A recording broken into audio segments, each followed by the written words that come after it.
Hello everyone, a very warm welcome to the computer science class. Today we are talking about the chapter called as data structure. Students, in this chapter I am not using a video class because this is a completely theory part. The part of this, the introductory part of a data structure is all about theory. So I thought a board work is not required for this, and hence I am going for the PowerPoint presentation. So I hope you people are staying at home, but please utilize this time as useful as possible. Minimal of 4 to 5 hours of study is required because you are in second year of PUC now, and definitely there will be a public examination by 2021. And dear students, the data structure is a chapter which is all about data. So, I'm requesting you people to write a assignment. What is assignment, ma'am? So, what is the assignment means? For example, I already explained you the chapter called as classes and objects, and with relate to that I also try to explain one lab program, that is how to find the simple interest by using the concept called as classes and object.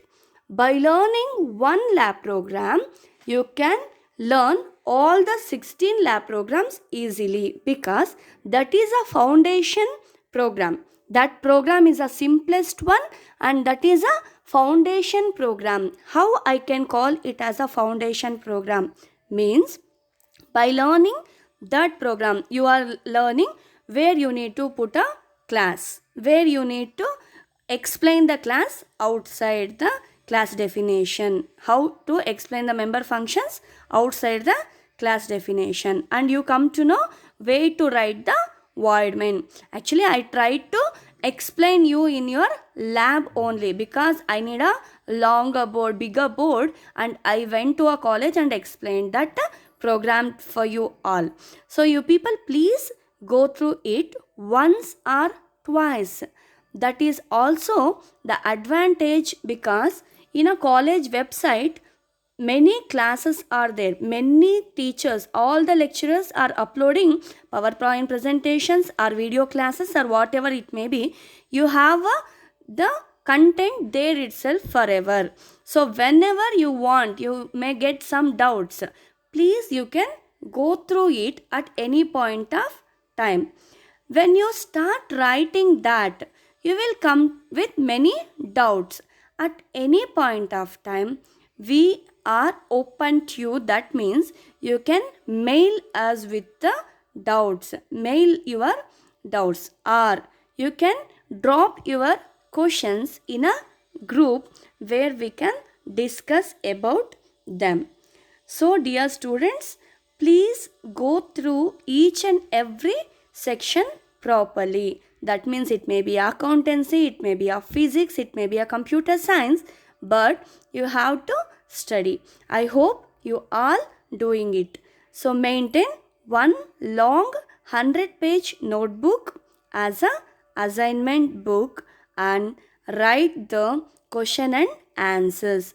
At the end of each PowerPoint presentations, I given a question bank. What is that question bank includes? In your first year PUC also, I used to do the same. Maybe the D section students and E section students know it very well. At the end of each and every chapter, I used to give you the question bank. That question bank consists of all possible questions which may appear in your final examination. I always try to segregate your questions according to the previous year question papers. That means I uploaded like all 1 mark questions first, and then 2 marks if they are from the chapter, or 3 and then 5. So that is our criteria. But I ask you students to learn always 5 mark questions first, because you can score maximum marks. And I used to write on at the beginning of each chapter that how many marks you are going to obtain from that particular chapter. The same I am doing here also.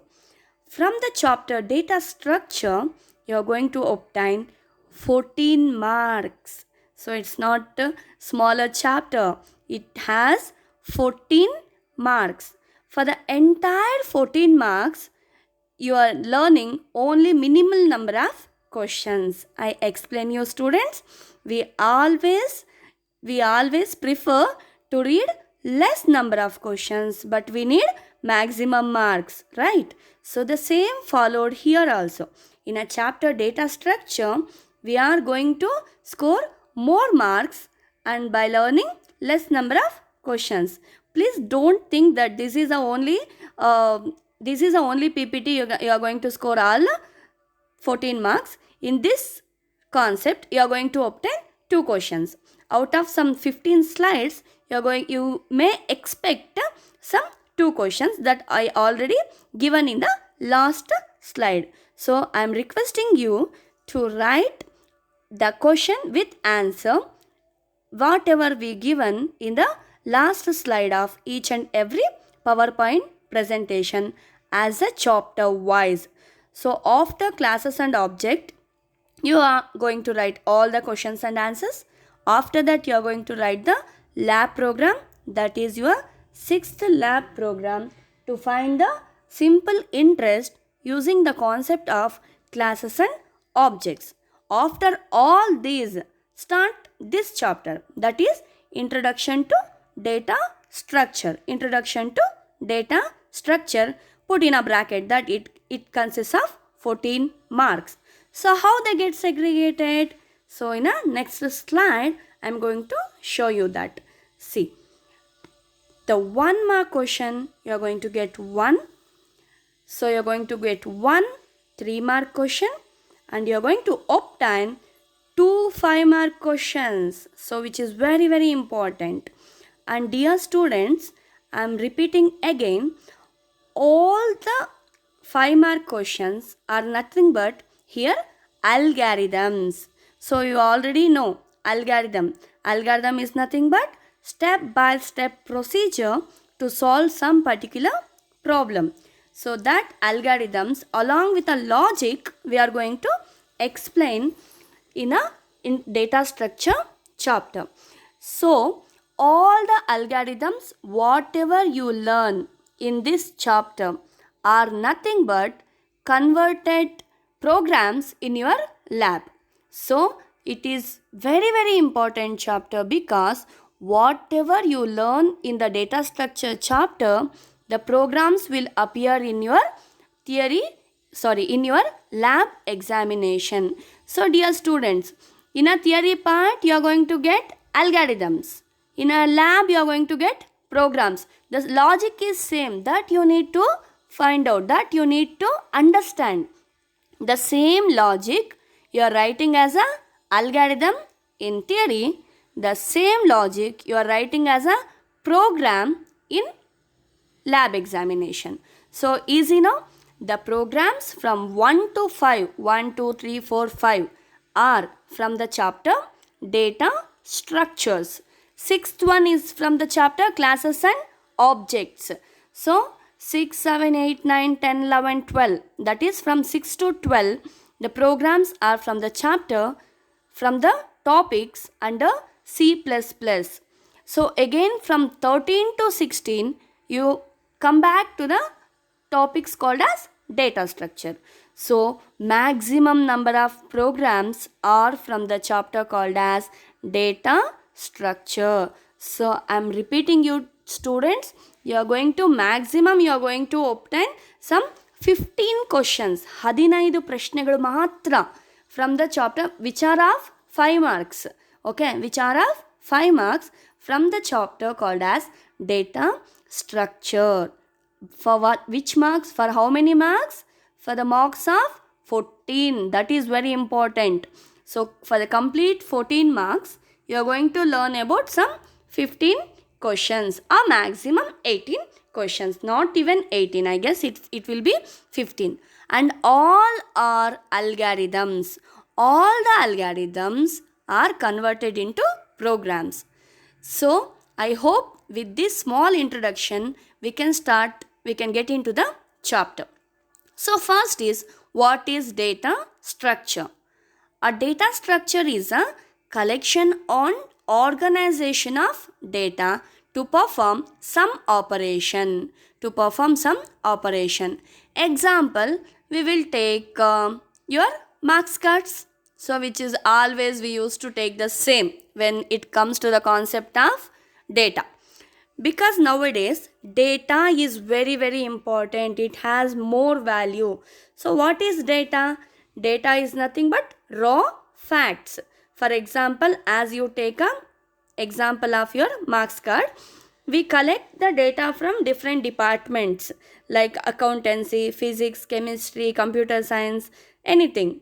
It relates to a combination.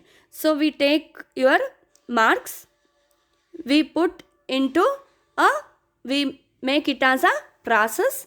What is the process? Process is nothing but finding up of data. So we finding up. How we finding up? For example, one student's data we are going to collect from different departments, and then we make it processed as a marks card and we give you. So that is nothing but organizing a data. What is the operation we need to perform on marks card? We issue it so that you can read it. You can read your marks card.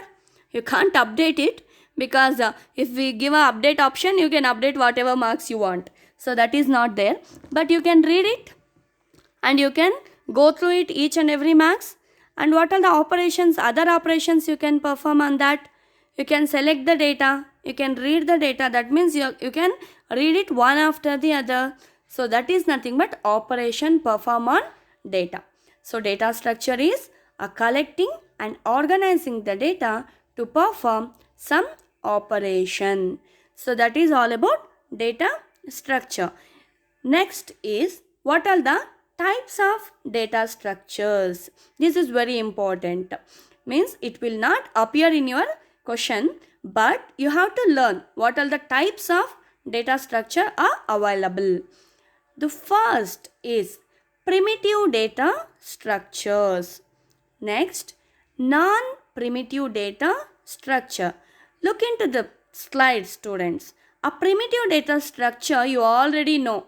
Integer, float, char, bool, these are all primitive data structures where you can arrange the data, you can organize the data, and then you are going to do some operations on the data.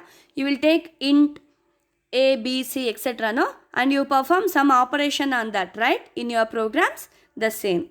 So those are primitive data structures. So what are non-primitive data structures? The non-primitive data structures are linear data structures and non-linear data structures. So linear data structures are examples: arrays, linked list, stack, queues. So dear students, please remember or try to recollect your arrays chapter. Anyhow, I am also explaining the same in a next slides, but you also try to recollect it. Okay. Arrays, linked list, stack, queue are come under examples for linear data structure. So non-linear data structure. The non-linear data structure examples are trees and graphs. Don't physically think that tree is a tree which we have at the college or next to our house are green trees. No. The structure, what we are going to write in a structure are tree-like structures, and hence we name it as trees. And then graphs. That all we come to know when we go through the chapter called as data structure. So I hope you know the types of data structures. So now we were discussing about what is primitive data structures. So always primitive data structures are directly operated upon the machine level instructions which are known as primitive data structures. I already explained you students. We take in a program like we take some variables by using these data types like int, float, etc. Right? So as soon as you define some variables using the data types, they become primitive data structures and they can act on machine level instructions. So this one is only about the definition and example. So next is what are the operations you can perform on primitive data structures. So which is important, which can be asked for 5 marks. Sometimes the same question asked for 3 marks also. Okay.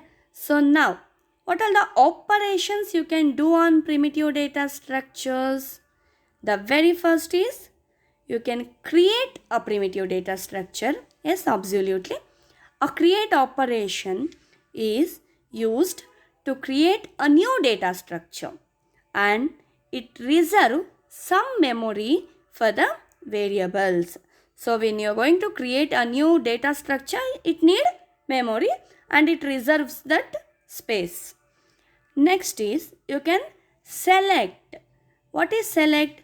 This operation is used programmers to access the data within the data structure. This operations updates or alters the data. So select, you can select the data, right? You have to select the data to do some operation. For example, in Excel sheet, when you type the data, no, you select it first to make it copy or to do some updates or you need to put a graph, etc. Right? Remember that. So we always do some operations on primitive data structures which are create, select, update and destroy. So now we learned two. We are going for third one.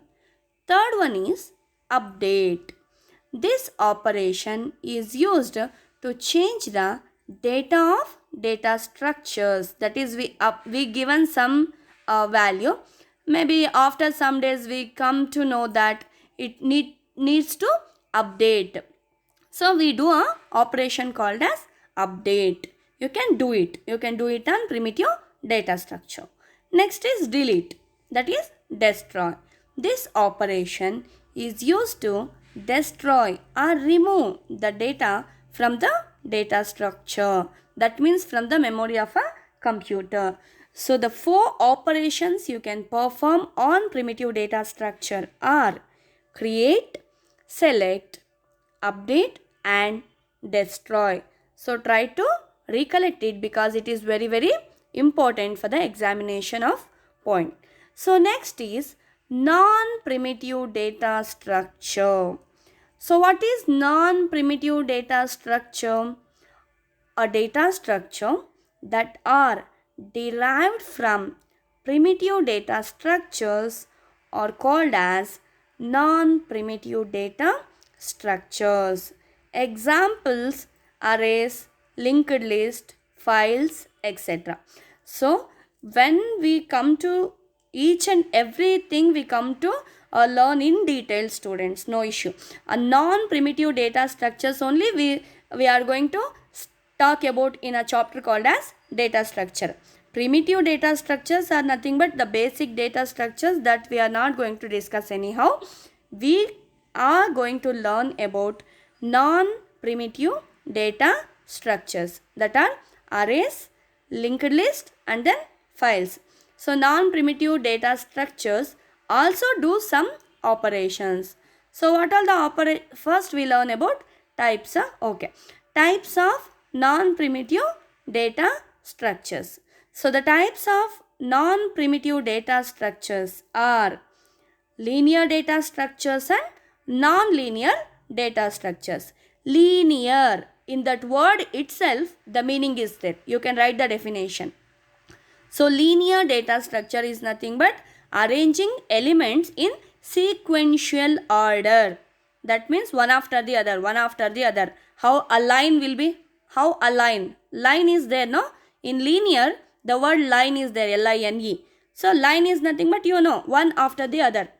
That is arranging the data in sequential order, but which are all of same type. Homogeneous elements ಅಂತ ಹೇಳ್ತೀವಿ. So homogeneous elements. Examples: stack, queue, linked list, etc. And it will be array also. So next is non-linear data structure. A non-linear data structures are not arranged in sequential order. The shape of a non-linear data structures are different. How? They look like trees. They can be a graphs. This will come at the end of a chapter. I'll explain in detail. So now we are more learning about linear data structures. So in the examination, they ask about types of non-primitive data structures also. That is linear and non-linear.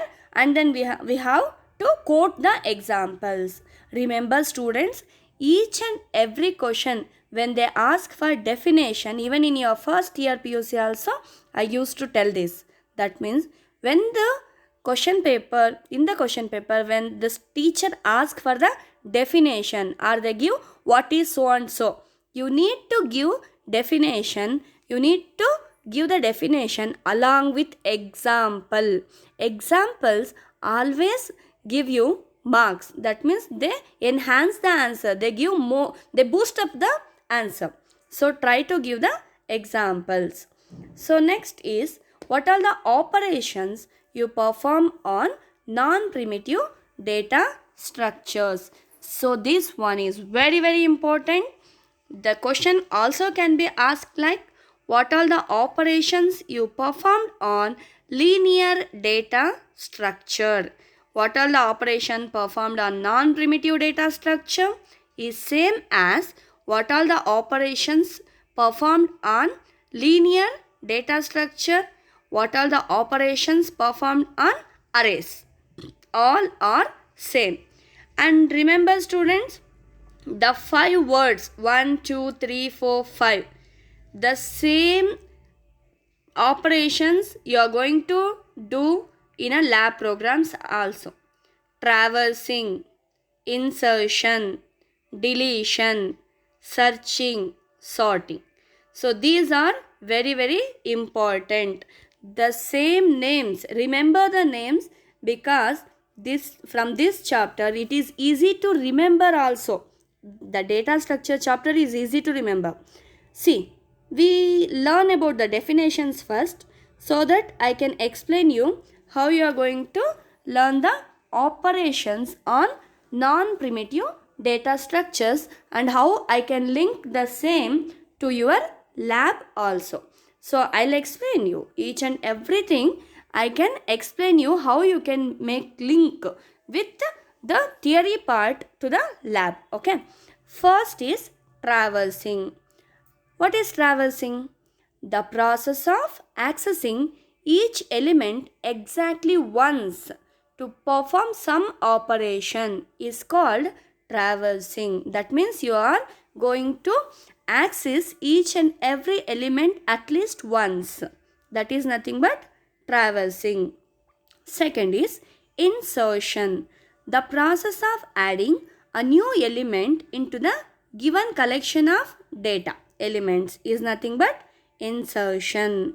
A third is deletion.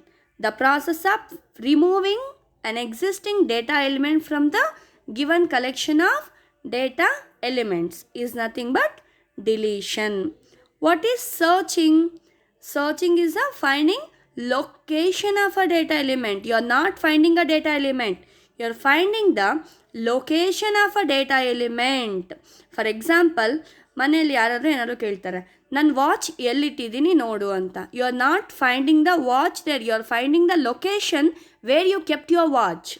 So we are finding out the location of a data element where from the array, where it is, exactly in which location it is. That is nothing but searching. So what is searching? A one mark question you need to remember. Next is, what is sorting? Sorting is process of arranging a data elements, maybe in ascending order or descending order. ಒಂದು data ಎಲಿಮೆಂಟ್ಸ್ನ ಒಂದು ಅರೇಯಲ್ಲಿರ್ತಕ್ಕಂತಹ numbers or any data you can arrange in ascending order or descending order according to the requirement is nothing but sorting. Arrange ಮಾಡುವುದನ್ನು ನಾವು sorting ಅಂತ ಹೇಳ್ತೀವಿ. So next is merging. The process of combining the elements of two structures to form a single structure is called as merging. So these are all the operations you are going to perform on non-primitive data structure. But remember students, the first 5 are very important: traversing, insertion, deletion, searching, and then sorting. These 5 are very very important because the names these names has to be feed in your mind in such a way that you are going to remember them for the point of lab also. Our next topic is arrays. This is your first PUC topic only. So what is array? What is array? Array is nothing but the ordered collection of items of same data type with the same name. The elements are arranged one after the other in adjacent memory locations. So for the chapter of arrays, you people please go through the notes whatever we given in your first year PUC is with you, right? So please go through the chapter arrays. You need to learn a lot about array. Array means, what is array? It is an ordered collection of elements of same name and same data type. Again you need to learn one more issue. What is that? How you can access arrays. Arrays can be accessed by using subscript or indexes. So what are the types of arrays? One dimensional array, two dimensional array, and then you have multi-dimensional array. I just try to give you the definition and syntax of 1D array, which is already in your first PUC notes. Please go through it once. I just give you what is one dimensional array definition and syntax, and then two dimensional array definition and syntax. But I want you people to learn the examples and also the accessing part, how you are going to access. That is, I taught you one program related to one dimensional array which is not come to your lab in your first PUC. What is that program? Write a program to read and print one dimensional array. Students, that question is not there in this question bank, but you people please note it down and try to answer it. Okay, that is the first question in data structure you need to learn, which will never come to your examination even in your second PUC, I am telling you. But without learning that program, you are not going to learn any program in a data structure, any program. Okay, so how to read and print one dimensional array. The program is given you in your first year PUC. If you people does not have it, okay, in the next PowerPoint presentation I'll definitely put it. But as of now, if you have, please write it down in a chapter called as data structure and try to learn about one dimensional array and two dimensional array. I'm stressing more only about one dimensional array because two dimensional array, anyhow this year also you don't have any programs which relates to two dimensional array, but try to learn the one dimensional array program. So 1D array is nothing but collection of elements having same name and same data type accessed by single index. What is 2D array, which is accessed by two index? That's all. So I want you people to learn it properly and make sure that you are going to come with the given assignment. Okay, so in a question bank also I mentioned. So what is data structure? Explain primitive data structure with operations performed on that, and explain non-primitive data structure with operations performed. So very important is, dear students, all the above questions are very important for lab viva also. That means what are the operations you perform on primitive data structure, what are the operations you perform on non-primitive data structure. A non-primitive data structure we all know: traversing, insertion of an element into the array, deletion, merging, sort, search. They will ask you a definitions also. They ask you a what are the operations also. So what are the operations performed on primitive data structure are nothing but create, select, update and destroy. Only 4. So try to answer them, try to write them, then only you are going to be a perfect in that. So with this I am thanking you, and thank you for for your patience, and please go through the PowerPoint presentations one or twice until you understand. Go through the PowerPoint presentation so that you will understand the concept. From the next class again I need a board work, and we will definitely meet in a that board classes, that is video classes. Thank you.